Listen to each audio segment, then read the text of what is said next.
రాష్ట్ర ముఖ్యమంత్రి రాష్ట్ర ప్రజల్ని ఏప్రిల్ ఫూల్ చేయడం అనేది ఆంధ్రప్రదేశ్లోనే జరుగుతుంది. చెల్లికి జరగాలి పెళ్లి మళ్ళీ మళ్ళీ అన్నట్టుగా ఒకే పథకాన్ని ప్రతి నెల కూడా ప్రారంభిస్తున్న చంద్రబాబు నాయుడిని చూస్తే జాలేస్తుంది. ఎందుకంటే ఏ రాష్ట్రంలో ఏ ముఖ్యమంత్రి అయినా ఒక పథకాన్ని ఒకసారే ప్రారంభిస్తారు. కానీ ఇక్కడ ఏంటో చంద్రబాబు నాయుడు చేయడానికి వేరే పని లేదు కాబట్టి, చేస్తున్నది ఒకటే పథకం కాబట్టి అది ప్రతి నెల మళ్ళీ మళ్ళీ అంటూ ఆ పెన్షన్ కార్యక్రమానికి వెళ్ళటం, ఏ విధంగా ఆయన మాట్లాడుతున్నారో మనం అందరం కూడా చూస్తున్నాం. నిజంగా జగన్ నొక్కిన బటన్లన్నీ మేమిచ్చే పెన్షన్లు అంతే, ఎంత నిస్సిగ్గుగా అబద్ధం చెప్పటం అనేది ఆయనకే చెల్లింది. ఆయనకి అండగా నిలిచిన ఆ పత్రికలు రాయటం అనేది వాళ్ళకే చెల్లింది. ఎంత దురదృష్టకరం అంటే చంద్రబాబు నాయుడు అధికారంలో ఉన్నప్పుడు 2014 to 19 39 లక్షల మందికి మాత్రమే పెన్షన్లు ఇచ్చేవారు.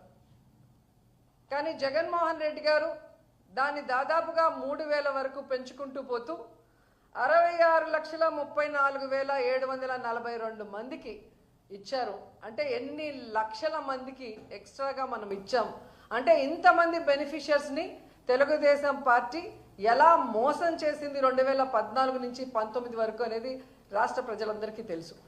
ఇప్పుడు మళ్ళీ అధికారంలోకి వచ్చిన తర్వాత దాదాపుగా 63,59,000 మందికి మాత్రమే పెన్షన్లు ఇస్తున్నారు.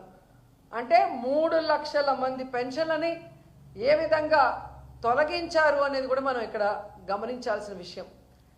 ఒక పెన్షన్ మాత్రమే ఇస్తున్నారు, సూపర్ 6 కానీ ఆయన ఇచ్చిన మేనిఫెస్టోలో ఉన్న వాటిని.